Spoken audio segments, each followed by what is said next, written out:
I made a stabilizer. It's just literally a piece of wood that has a camera mount duct taped to the piece of wood.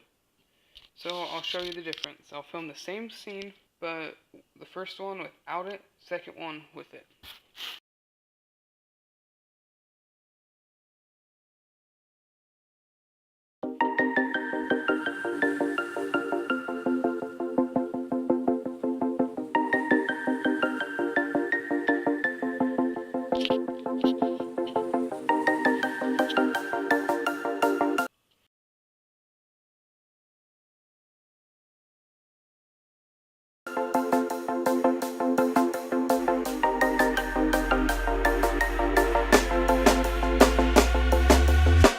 When you want to get off the darkest ground,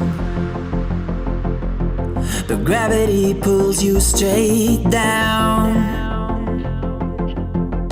Earth from a bird's eye view.